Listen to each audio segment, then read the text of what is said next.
hopefully people will work it out. There's only one that I'm in, so you're all being recorded. Let me just have a look here. We got some activity. Oh, this is painful. Okay. What was wrong with Collaborate? Deleting is the only way to undo. All right, I will do that live.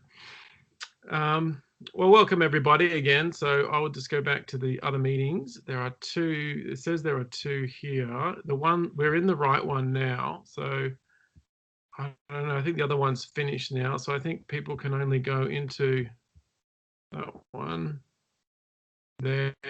I want to delete that one. No, we're in the right one. Okay. All right. Why is that the way that is? Meeting now. Oh, okay. I'll just go in here. So hang on a second, everybody. I've figured out what's wrong. We'll be right back.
All right, I think that's done it. Wow, that certainly was stressful for me. You know, I do everything to prepare for these things, and you know, it happens. So I've deleted the wrong one. It looks like most of the people are here. I just wait another minute or two. Sorry about this. I'll start the recording again. Oh, no, it's still recording. Well, that's handy. Problem solving, live problem solving. This is fantastic. So I've actually shut down the other meeting. I'll just see if anyone's trying to join it now.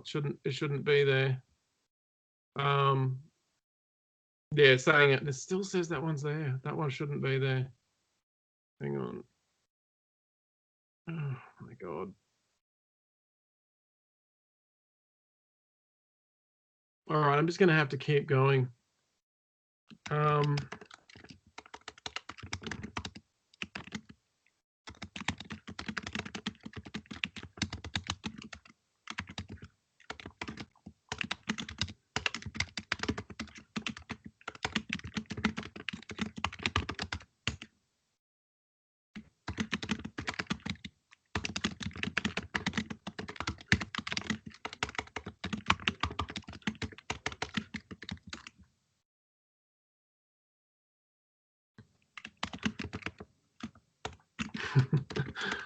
Okay, let's go. Just going to do a quick screen cap for everyone to show you. I wonder if I can get this to work. Hang on. What was the root cause? The root cause, and why am I typing this? The root cause is this platform annoying me. Doing my best not to swear here, people. All right. Okay. I'm just checking the numbers here. I think we're good to go. We've got quite a few people in here, actually. That's good. There's currently 18 people. I'm seeing the people from the other meeting in here. Thank God for that. We can move on. Whew. Okay, so let's crack on. So we're probably going to run just a tiny bit over there. I apologize for that. I'm not quite sure why that happened, but I will figure it out and I'll make sure it doesn't happen again next week. Okay, so this week we're talking about the first week, which is welcome to problem solving. The issue with Collaborate, so I've got some questions in here. It is like Inception. It's terrible. Will we always be using Teams? Yes, we will be. It's our new platform. There is a massive upside in that for me, in that when the recording goes out, and let's just make sure that that's actually happening. When the recording goes out, people can leave comments underneath, and everyone can see the same comments. So it's actually a lot better that way. Yeah, with Collaborate, the reason we moved on is because we're finding it. We had Yammer and we had Collaborate in two separate platforms, and it was difficult to get the questions across to the video, even though I could rip them and upload them. And I find the threaded comments on Teams to be a lot better as well. It's much easier for us to follow. So it's more like I found that the student experience has been better on Teams and combined to having Yammer and Collaborate. But there's nothing essentially wrong with Collaborate. It's fine, but we're trying to get it all into one platform. Having said that, if this annoys me and does this again, we will be going back to Collaborate. Hello? All right, just checking that. All right, cool. So let's have a chat about this week. I've got a few questions here already. Will the recorded sessions be on Collaborate still? No, actually, that's a good question. So let's go through some of the admin parts of this. On the Teams platform, directly after this is finished, in about half an hour, once I boot everybody out, there'll be a streamed video that you can access underneath this particular meeting. So it'll pop up automatically and say recorded meeting, and then you can stream it from there. I've got to figure out, and there is a way I think you can go in and download them, but apparently some people can't, especially if you joined a bit late. So there should be a link for you to download as well. So I'll put that up there for you in the next couple of days, if not up straight after this when I can. So once we finish tonight and we've had all our questions, it'll be there for you to download, and you can save it or you can stream it. So it's in the same channel there. The slides, I do have some slides. They are, so let's go to screen sharing. All right, so I will open the share tray, take me to my window, please. No, we'll go to the desktop. No, we'll go to the window. Let's try that. All right, so can you guys see the course website now? You should be able to see it. Yeah, this is in the meetings tab. If you go to webinars, the chat tab, it gets confused because it likes the conversation, creates multiple links. Yeah, so there's also a stream section there as well. When you click it, it takes you through to the streaming. Yeah, the slides, Vince, to answer your question. Thanks. Thank you very much for that question there. They are under if you scroll in the course content, you should be able to see it because I'm sharing the window right now, and you scroll all the way to the bottom. Can't see my screen. Of course you can't see my screen. Why are you letting me down? All right. Let's try that again. Anyway, I'll just tell you where it is at this point. Only a photo of me. Oh, that's handy. That's what you need. All right, you should be able to see the slides then. Can you see the slides? What is problem solving? Please say you can, because I'll jump out the window if you can't. Thank you. And can you see the course website now at all, or you can't see it at all? Okay, you can see it? Yeah, beauty. All right, so if you scroll down the bottom, I have got some additional slides. The first one's always a bit clunky, so just remember this. It's always a bit clunky. And everything went so well in the development this time. We had a great time. Okay, so if you have a look right down the bottom, you'll see weekly collaboration sessions, and you'll see the weekly collaborate sessions. You'll see that I've got little slides there that I use, and you can just look at those. They will change. Sometimes they will change. Oh, a presentation ended. All right, so I don't know what that means. All right, and we're still here, everyone? Good. Any other questions? I've got some other questions here I'd like to answer first. Yep. All right. It literally just told me it was yeah. All right. So we will go back to this, and we will share this, and I will keep answering questions. So let's have a look at the content questions, and I'll get into the basic shape of the course. The first question I had was the difference between lateral concept shifting. That's a very good question. So we'll get to that, but I'll give you the short version. Concept shifting is about moving the underlying idea around and changing its meaning, whereas lateral shifting is adding to it. So if you read Edward de Bono's book called Lateral Thinking, it's about adding ideas to core ideas to stretch them out, but it doesn't change that initial idea. Concept shifting was invented by the argumentative inquiry people. So the idea there is quite simple, but really hard to grab. And the best example I can give you is if you watch videos of Steve Jobs in action. Steve Jobs did this so well. So even though Steve Jobs was not the nicest person, according to his biography at least, what he would do is he'd paint a picture of the future. So he would say, in the future, Next Computing is going to go, and there's a video on Next Computing, and I feel like I've mentioned this to this group before, but anyway, and he talks about the future as if it's this wonderful thing and how it's going to be great. But the truth of the matter was, at the time when he said that, he was just giving them a concept to believe in and changing what they thought at that point in time to get them to see something different.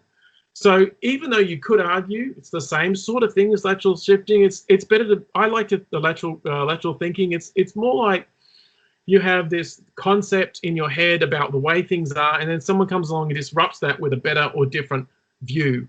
And you see a lot of that in the disruptive technology sector at the moment, where someone will come along with a new idea that slightly alters and changes the core meaning of something or completely disrupts it. So it's a really good way. It's a really good way to make sure that when, like, here's an example from my work. So we all believe in publications, and then our new deputy head has come along and said publications aren't as important as impact, right? So that's a new concept for us because we're used to writing research papers, and if someone comes along and disrupts that, and it changes the concept for us. And that's what concept shifting is all about. All right, keep those questions coming after the start we've had. If you have anything. Thank you, Talha. There we go. Will we be using Teams? And there's some conversations going on there. What's this lobby business? Okay, so I'm just reading through the comments. Oh my God. All right. Let's roll on, shall we?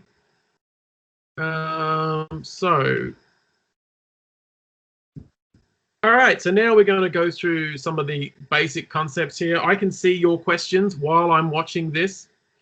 So, oh God, I've done so well not to swear up to this point. Okay, so what we have here is is there a rubric for A1? There's a, yeah, it's a good question. Let me check that. There should be. Let me check that.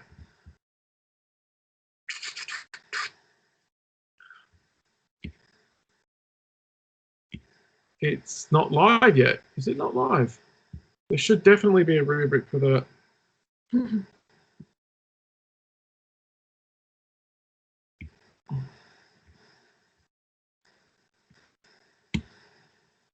Yes, there is. If you go, it's hidden.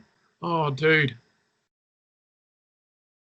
I haven't made it live. That was I don't know why I did that. The rubric's there for you, James. You should be able to see it now. If you scroll down the bottom, all the way to the bottom, there's a new heading underneath the bubble maps, or the concept maps, called Assessment 1 Marking Criterion Rubric. And there's a rubric there for you to look at called Solve a Problem Rubric.pdf, and you can get it from there. So it is live. I had prepared it, but for some reason that wasn't live. I can't remember the reason why that wasn't there. I'll just double check that everything else is there. All right, cool. Thanks, Troy. So we'll get through that. Actually, we're probably going to have to talk about the rubric next week in a little bit more detail. But download it, have a read between this week and next week. Thanks, James. Thanks for pointing that out, you guys. I've got such keen eyes. You usually spot things before I do, which is great. Any other questions so far about the course? I put up some new videos in the last probably week and a half, about a week and a half ago. So there's a flyover now in Assessment 1, which I mentioned in the webinars. I've actually added Some of the other podcasts weren't available, but they're there now, so you should be able to see all them. We had to delete the ones we did for the assignment because we changed everything, so we did a flyover instead. But that's the basic shape of what it's about. What I want to get to now is the basic point of this course. Like you've already mentioned this in the early session. How do these sessions work? I work best if you guys come up with questions and just ask me questions. I find that if I stick to the slides, I bore the living crap out of most people and it won't be a great experience. So if you have questions, bring them to this session. The other thing you can do is email me in advance and say, I really want you to break this down a little bit more on the Collaborate session, and I will do that.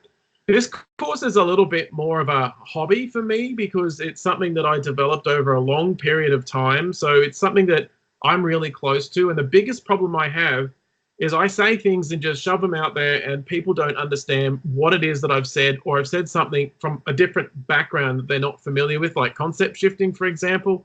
That is a question I get every single time. If you're not familiar with something, please ask a question.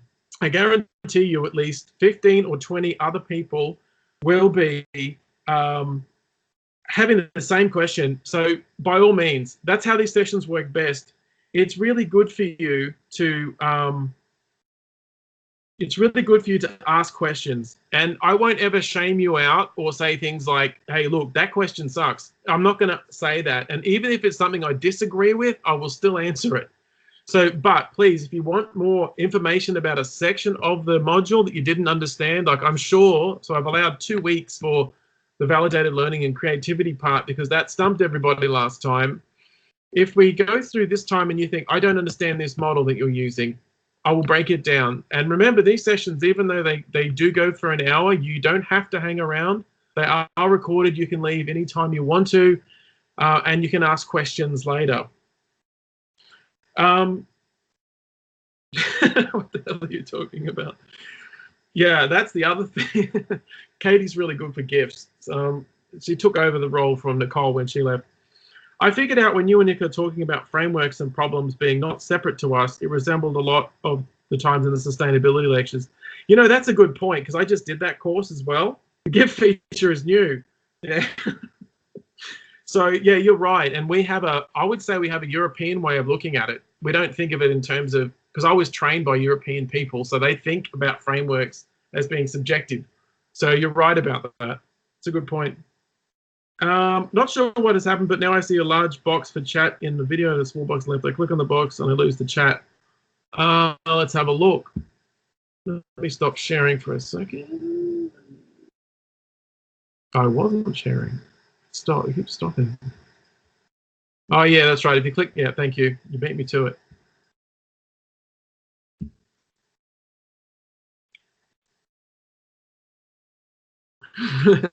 You sound like you're really experienced at using Teams, Katie. You might be my go-to person for Teams. So yeah, so it will be. Excuse me. Yes, we've been using it here for about 18 months, and we've had so many meetings where it drops out and stuff. So, but it's our platform now. We used to complain about Yammer, now we're complaining about Teams. All right, so you guys already know who I am from watching that Collaborate first session now. I've uploaded that, by the way. If you go into the general chat, there will be a section there where I've uploaded it, but you can click on the files section of each channel, and any file that gets uploaded is stored automatically in that section. So if you go into, say, general channel and you click files, you'll see stuff that I've uploaded in there. Then you can download that and look at it there. So that's there already for you. But yeah, once again, make sure that you have, if you have any questions, make sure you ask me. Again, an email is probably best. Some other quick housekeeping items, which I mentioned in the intro webinar, was if you need an extension or there's a problem, I generally grant almost all extensions for this because of the time pressure. But if you're one of those people that needs an extension, make sure that you get in touch with me beforehand. So yeah, okay, Kate, okay, Kim, I'll quickly go through that now. Actually, we'll go through these. Whoa. We will not go through that now. You just heard that probably. I'll come back to that, Kim, in just a sec. So for the first assessment, you have to find a difficult problem at work, or as I've said in other places, a problem that you think's worth tackling. I've got a view of that, and I'll get to that in a second. There's a template for you to download in the a work template and an example in the assignment folder. Between this week and next week, you'll need to get familiar with that. There's a bit of a hidden trick there. As I say in the video, trying to define the problem tends to catch people up because problems have scope, and the scope is not immediate until you realize, and I'll get to this in a minute. This is the one thing I want to leave you with tonight. It's your perception that's shaping that way. So make sure you download that template and you have a go at it, because that will help you to learn it. And like so much of this course, when you do it, you'll get a feel for it and you'll think, right, this is where I'm going. But I tell you, if you do this properly, you go back to that template 6 or 7 times after you've submitted it and got your good grades and everything, you'll come back to it and think, no, I actually mean this now. No, I mean that. So there'll be some different ways of thinking that you'll employ and as they get the feedback there.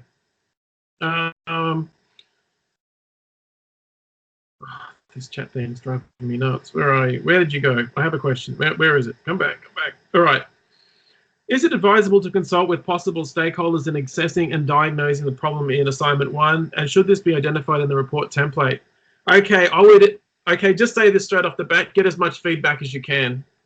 The more feedback you get, the more refined your problem will be, the better it will be for you. Try and get as much feedback as you can, so that's fine. But no, you don't have to tell me who you consulted in the table at all. You don't need to do that. All right, so Andrew said, thanks for that, Vince. That's a really good comment, actually. Can you give us some ideas of problems, please? So in this course, I've had everything. So let's start with the things that you should avoid, because I think backwards. So I like to think, okay, what should you avoid? You should avoid doing problems that are too big. So if you're going into housing affordability, you will not be able to come up with 4 clear alternatives to that because it's too big a problem.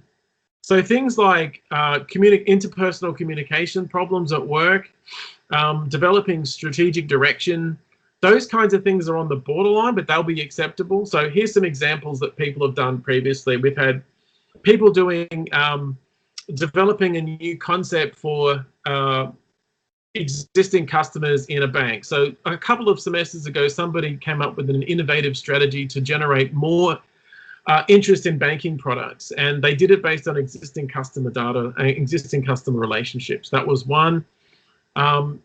Probably one of the better ones I got last year was a simpler one, and I think a lot of those were around how do you effectively deal with a problem. Oh, here's a shortcut for you. If you really want a shortcut, here's a shortcut. Look at a problem that you're dealing with, and if you can immediately think of 4 possible or 5 possible solutions, then you're in the right vector. If there's only one solution, then it's not a good problem for this assignment. So for example, if you're sitting in a situation and there's a problem employee and they're coming up to their 3rd warning, they're going to get fired, right? That's a simple solution. That person is going to be fired. That's just the way it is. But if there's a situation where an employee isn't a good fit for a job, but they're showing potential, that's the kind of problem that I've seen work really well in this one.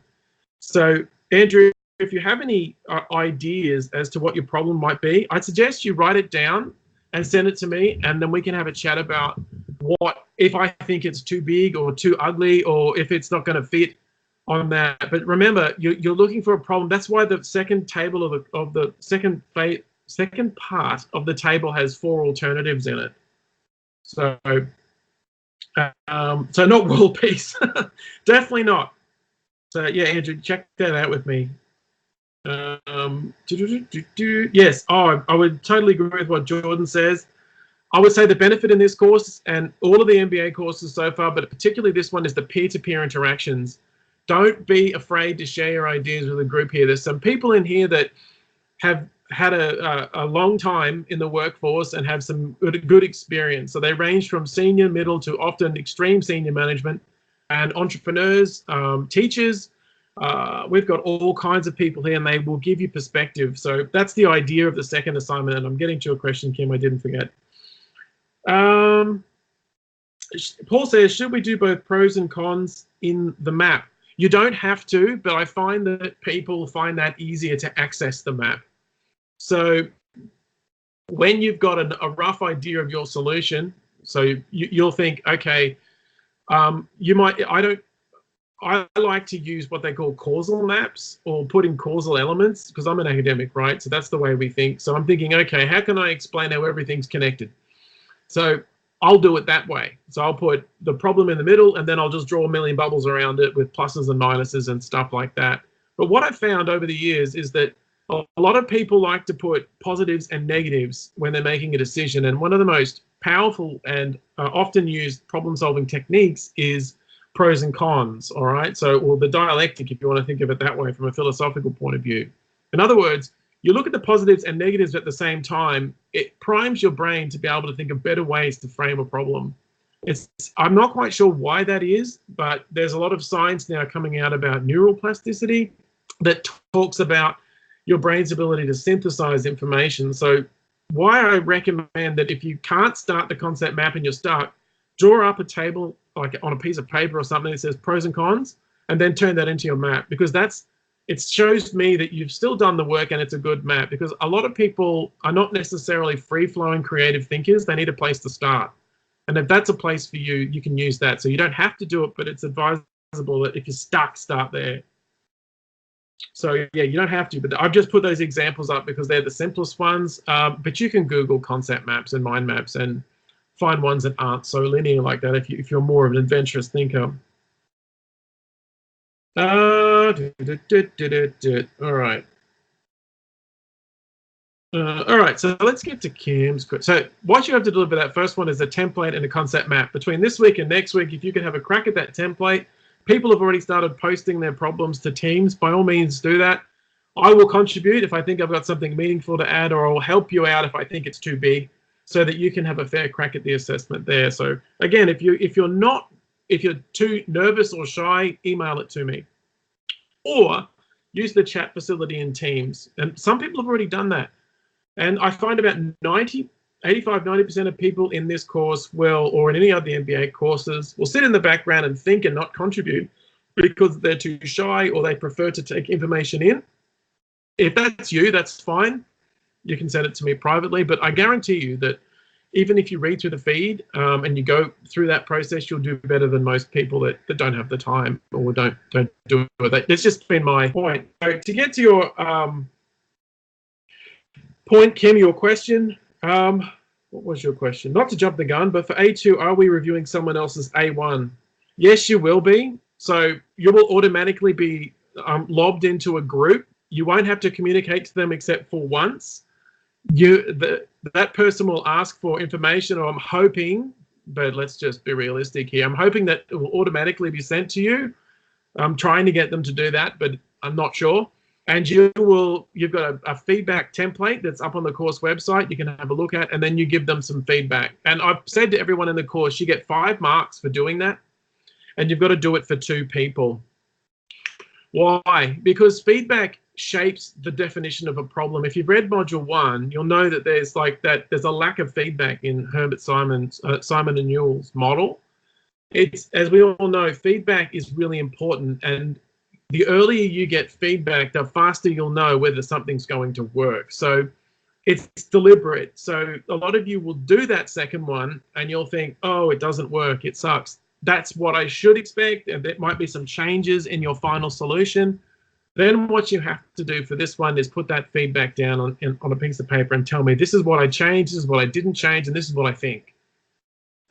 Again, try and find other people's opinions along the way. So students last year they went out and did a very basic survey of their office. I can't think of this guy's name. His name was Simon. He went in and interviewed people in his office. He worked at a men's magazine, not that kind of men's magazine, but it was more like a men's health, fitness. And he went and spoke to his editors, and they didn't accept his ideas. And then he kind of had to negotiate with them, and it can be quite difficult at times. All right, cool. Should the solution solve the problem once it has already have? Sorry, let me start that again. Should the solution solve the problem once it has already happened, or can it prevent the same problem from happening in a future situation? All right, that's a really Elon Musk type question. You know, there's this great paper by Colin Eden called Finishing the Problem. And so I'll answer that in two ways. The first part is yes, it should. It should solve the problem enough that it's going to be a workable solution, but it doesn't have to be perfect. I understand the world that we live in. We don't always live in a perfect world. We live in a world that's fraught with problems and issues.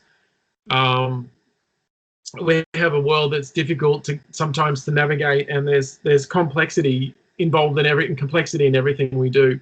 One way that we tame complexity is through feedback, right? So we try and understand, is this working for that reason?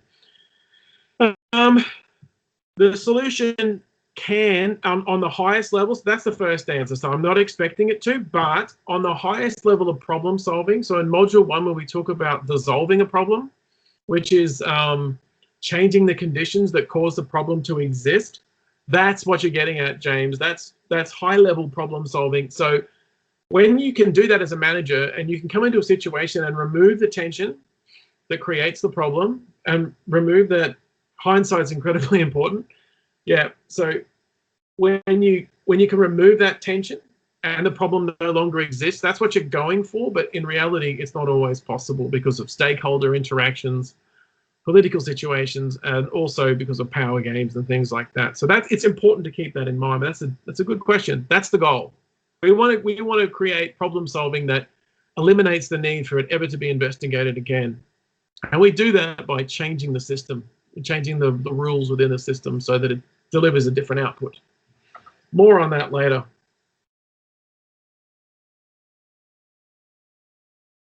Okay. Oh, sorry, I was reading. I wasn't reading out loud.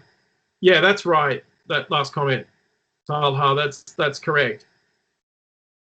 We vaccinate and viruses evolve. So I really like the way Colin Eden says it. You finish a problem. You get to a point where you think, bugger it, I don't want to work on this anymore.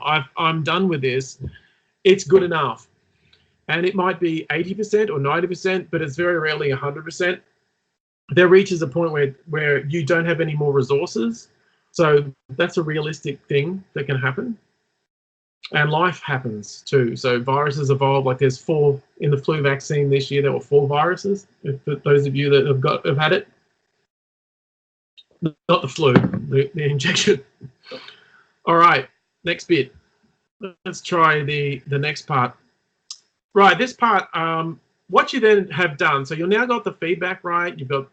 You've got a rough idea. So you got a 2 and I've been pushed around already about this, a 2 to 3 minute video presentation where you present your solution. And I've got a framework for you to use to do that and a couple of examples for you to draw 2 minutes. Yikes. I can do this now. Look at that. Fancy. It's not as hard as you think, but man, is it hard? So because you've got it by now, you have, yep, this is my solution. You can assume that I'll know everything about your problem and that I've read everything, and you can say, you can just get into the solution. But what you'll find when you record these videos, what I often find, because I do a lot of these now, is the first 15 or 20 times you try to get it down, that doesn't give you much confidence. You'll think, oh, I can't do it. But once you know what the framework is, you'll immediately go into the solution and you'll find that you're defining the problem for the audience because the problem is the solution. So that's something to think about. People often separate the two, but think about it. When you say the problem is, and this is something to think about between now and next week and the week after, anything that you think is a problem to you, but it's also the solution in a lot of ways. So if we look at things like unemployment, we might think, well, getting a job is what those people have. And it's even in the word unemployment. But is that really the problem? So that's something that needs to be investigated. And it's like, so anyway, you'll realize, hopefully, as you're going through, you'll do that. There's infographic templates for you to draw on. I don't want you to think too far ahead. Whoa. So yeah, I know it's, this is going to break your mind a little bit, but it's, here's a little trick that you can apply, another hack, because Nick's been on my case about hacks, because he interviewed me for the podcast, right? And it's, say something like the problem is, and the minute you put that next word in, the problem is, so the problem is unemployment, you're saying that people don't have jobs, right? And you've framed the problem and you've also framed the solution immediately because you've said they need jobs. So there's this really tight connection between the way a problem is thought about and the way that a solution is thought about. Yeah, so, whoops, wrong one. There we go. Think about that, and it's the whole point of that first 2 modules. So anyway, so does anyone else have any other questions about the assessment at this point? I've thrown in a couple of bit of information there. All right, cool. All right, so we're sailing pretty smooth. Keep going. All right, I will. This is the model that we based the first 2 modules on. Defined, and you'll see that your template for your assignment is the same. Defining the problem, looking for causes, looking for solutions, and then choosing a solution. So what I've done to make it easy for you, and I had this question that I've just remembered during the week, I like to think that 4 possible solutions is enough. If you've got 100, then redefine the problem or perhaps scale back a bit to the 4 best options. So that was something that didn't come across clearly in the intro webinar. When we say when we are defining a problem, this is what we call, those of you that are familiar with development cycles, this is, or design way of thinking, we call this the waterfall approach. And it's pervasive in everything. It actually started with this group of people here in the 60s, 70s, and 50s, 60s, and 70s. They put forward this idea that it was linear, but we've learned since then that it's not linear, that we pull ideas from everywhere. And now with, you know, the internet, it's even worse. We have data now, so it can get even more complex. But there's 4 steps. The first one is to think about defining the problem. Now, what we'll do when we get to module 3, when we can't define the problem, when we talk about when it gets more complex and we can't define it, you'll go back and think about what causes things. So if you've watched that video with the chess player, that's where I'm coming from. But we might pick that up next week because I think I don't want to fill you up with too much stuff right now. So have a look at that. Vince says, where did you, wait a minute. Could it be the case of the original problem is re-diagnosed and solutions are designed and implemented such that an issue can still exist and no longer as a problem? Yep, because it's defined by us. And that's exactly the point, Vince. It's defined by us. We define the problems and people can change their mind. We can move on from something. Just have a look at recent events in history and you'll see that we used to think some things were a problem and they're not so much of a problem anymore. They're now a solution. That's exactly right. Why are we using an outdated model? Well, that's a good question. I'm liking these comments. I can see them beneath the screen. It's great. It is outdated, and Nick asked me the exact same question in the podcast, and I don't know when that made the final cut.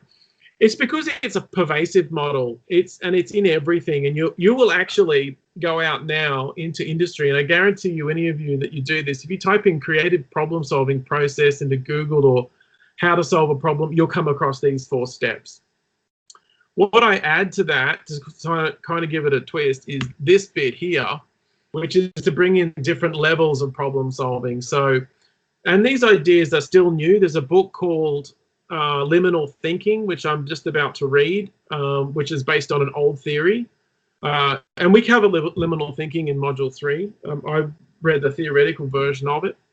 Unlearning, yeah. So I kind of do it, like I thought about this for years, and the best answer I can give you is that when I was first going through my process of trying to understand problem solving years ago, I said to my PhD supervisor, I don't want to study this stuff because it's out of date, blah, blah, blah. And what he said to me was that you have to start somewhere. And even now that we have a lot of different ways of thinking about problem solving, this kind of gets you into the mode of thinking, so then you can move the pieces around later. So when we get to module 3, we completely blow this apart and then we look at it from different points of view. So it's a good place to start. All right, good question. So I'll move forward. Thanks, Jordan. The question is, any examples of absolution, Luke, or is it not about an example, but a way of thinking or a mindset? Absolution is one of those tricky ones. So I saw a great example of this week in an edtech business that I was looking at. I've got some really interesting ideas about consulting, and I thought, what are they doing so well? They've been running the same ad for about a year. And that's attracted people into a sales process, and that put them into their course, right? And one of the things about that is it works, so you don't touch it. So if it keeps working, you keep it going, and that's what absolution should be. I will admit this: I don't know why they chose these words when they came up with this trichotomy. I don't know why they chose absolution, because that has religious connotations. Like that, from a Catholic point of view, that might be something else entirely. But it means doing nothing. Because I should put, I need to update that slide, don't I? It means doing nothing because what's working now is working well or continuing to show good results or bearing fruit, if you like. So it keeps working. So I've seen it work well in advertising. I've seen it work well in financial markets, like index funds. If you think of that, they're still around. I've seen it. You're not really changing the process. Really, it hasn't really changed.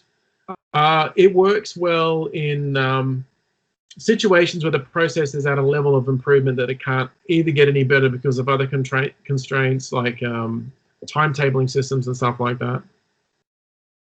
One could think, okay, I've got two questions here. This is when you accept the situation till such a time comes that you cannot accept your problems anymore. Yeah, it gets to a point where it starts to die and atrophy. I don't know why that is. There's some good complexity theorists out there that could explain that better than I could, that, that systems tend to move towards entropy or decay. Anyway, one could think of the inevitability of death as an example, but then you have things like Gilgamesh Project trying to solve that problem.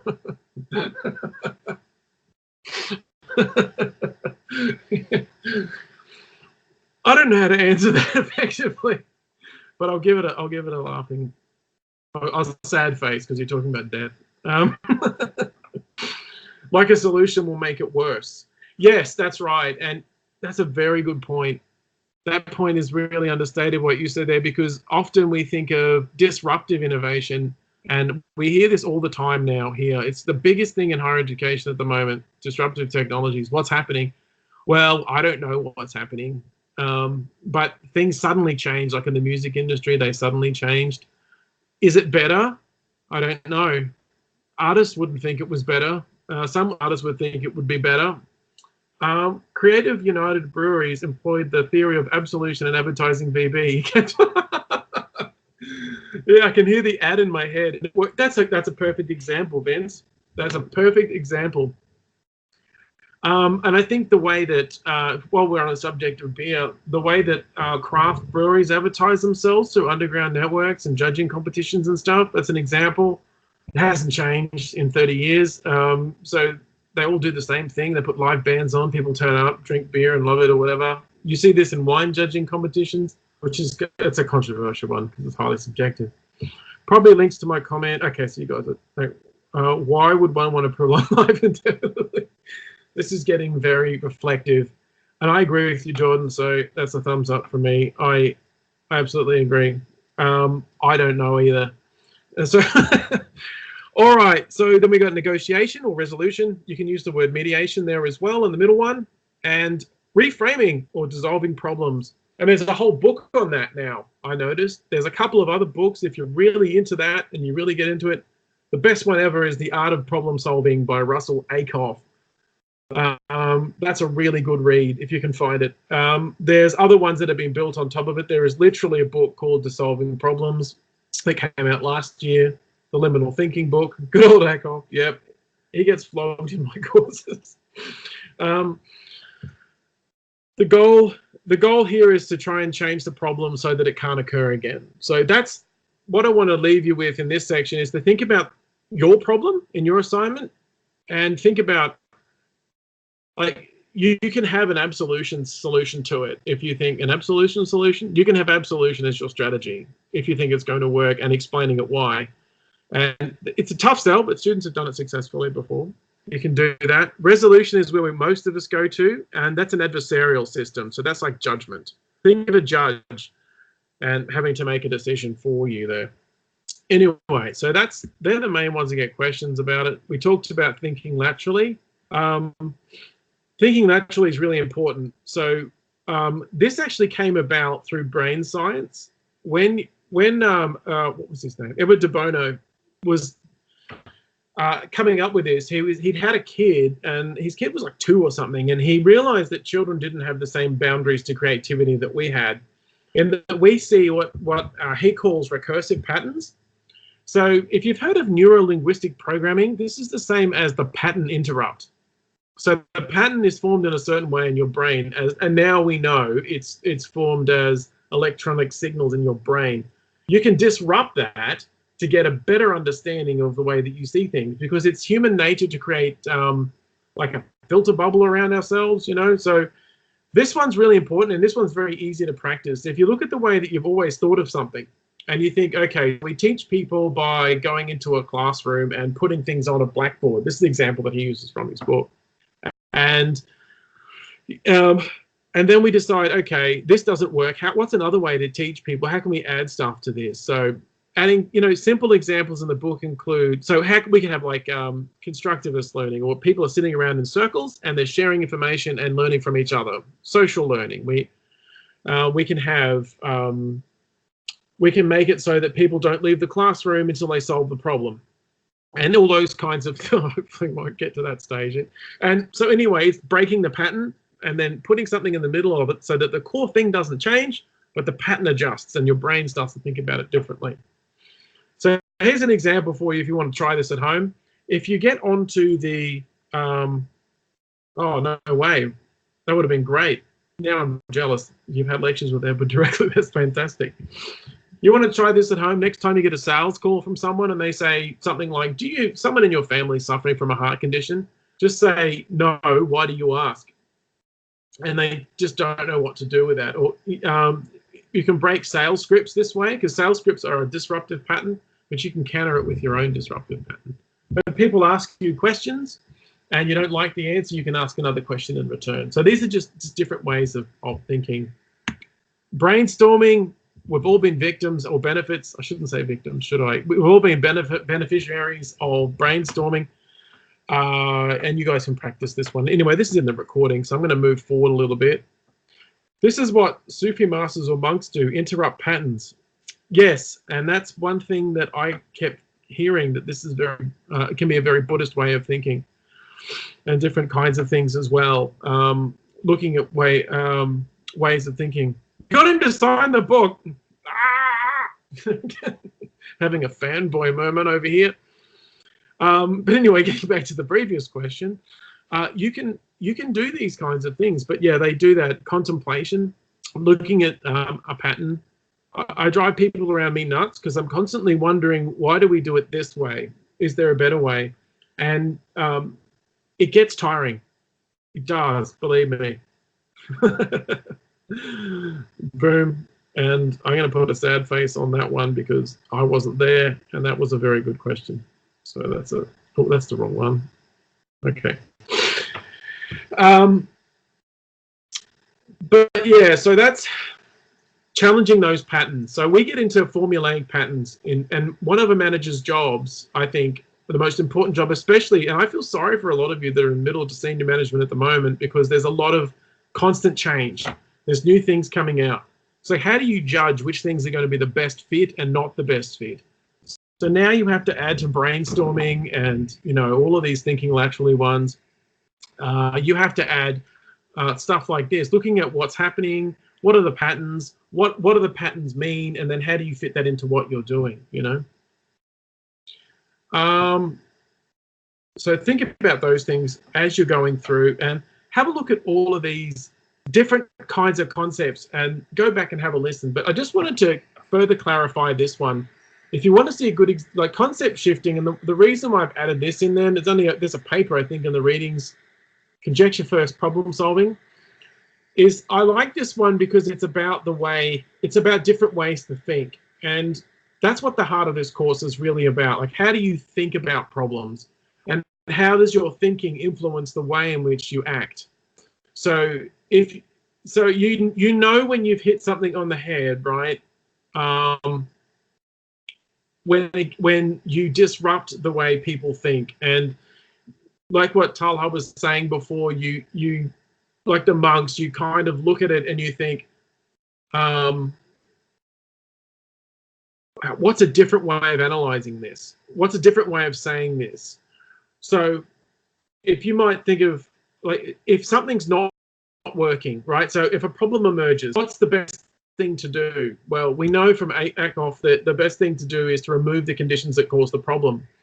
But what about coming up with a different idea altogether? How do we do that? How do we change the frame that underlies the problem? So in week 5, we talk about this, but this is a hard thing to do. So what Sherlock Holmes would do as small steps to getting up to this is that he would go through a process of eliminating the wrong ideas, and then just the right one would appear.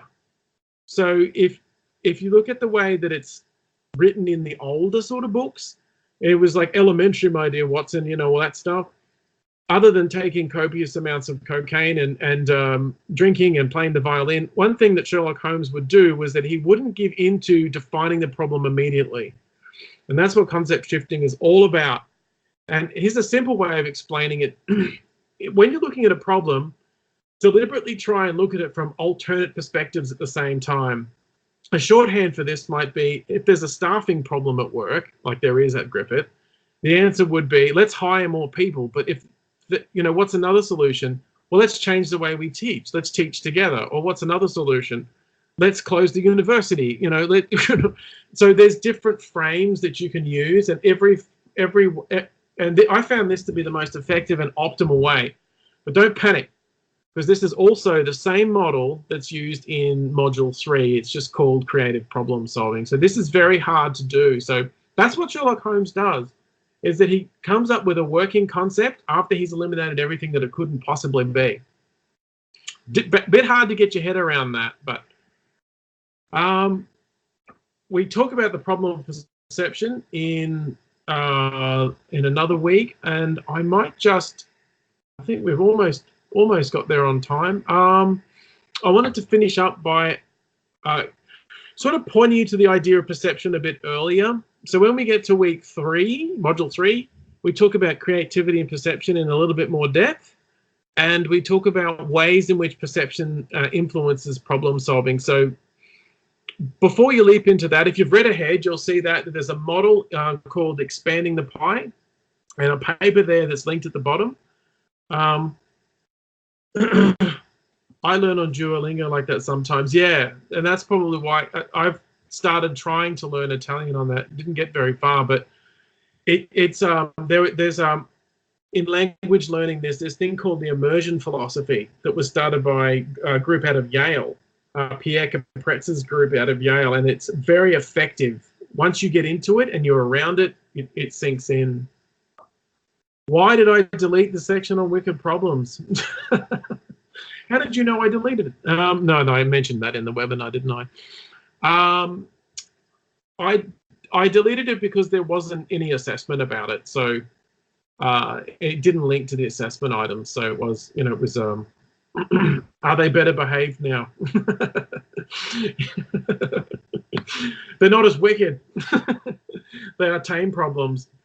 Go to Google if you want to know what wicked problems are, and go into YouTube and search for what is a wicked problem, and you'll see the video we used to use. It's still up there. Yes, you can. It's in YouTube. I would link to it, but I'm afraid I'll break something at this point in time. I will. I'll hop off this because we're done with that, and I will end this show, and I will go back to Teams, and I'll stop sharing. I'll show you what I'm talking about here. What is a wicked problem? Well, and I'll just put this in the chat for you. Videos. Where am I? I used to come up. Oh God, I've disappeared. There I am. So this is the old video, and bear in mind, there's me coughing. Bear in mind, that was a long time ago. So I'm a lot older than that now. So, and I purposely made the filmer to put that in black and white. So that's the video we used to use. Yeah, that's what I deleted. If you want to see it, if you want some extra material, most of my work life was dealing with wicked problems, so I'm keen to read. In that case, I will give you wicked problems in planning. And this one here. I'll see if I can get the PDF to come up. Oh, it did automatically. If you are in like wicked problems, one of my main research areas was this for a long time. We talked about this and mapping them out. That link there will get you to the section on wicked problems, and it talks about the guys who came up with the concept. Or at least marketed the concept. Let's be real here. Some things that are marketed weren't the original people, like Thomas Edison and other people like that. Just good marketers, right? Maybe. Yeah, it was referenced. You can have a look at that, and that's basically the reading we used, and that's the video we used. So wicked problems are really interesting area for me. So that's things of the scale, like how do you fix a housing crisis? How do you fix the water crisis in South Africa that's going on? How do you fix so things like your universal basic income, the gender pay gap, problems of that multitude, like how do you fix those kinds of things? And wicked problems, poverty, sustainability, and that kind of thing. So, all right. Okay. Do we have any, does anyone have any other questions you would like to ask? That type of thinking is big in Scandinavia. It sure is. And there's some very interesting problems in Scandinavia now. Reading, yes. If you look on the, I'm still a bit lost. Yeah, you mean in the course? There's readings on the left-hand side under the readings tab. If you go to you'll see that there's some readings there, but they're not required. They're just recommended because this is an applied learning course. So you can use those if you get stuck and you're not sure. And although I will say there's one in there on uncertainty that just about stumps everyone. And it is a difficult paper, making decisions under uncertainty. I think it's still there, unless I took that out. That's a good one, that one. Okay, I think we'll wind it up there if no one else has any other questions. All right, cool. Well, I apologize again. Thank you, Jordan. I appreciate that. So any feedback you guys have, anything you want differently, this recording will be available. You might have to zip through to the end, like 20 minutes, sorry, because there was a bit of some kind of bizarre event at the start where there were 2 channels loaded at the same time, but hopefully that won't happen again. Thanks, everyone, and I'll see you guys next week. And have a good week. And once again, if you have any questions during the week, please let me know. And thanks again for your patience at the start. I appreciate that. And I'll talk to you next week. Thank you.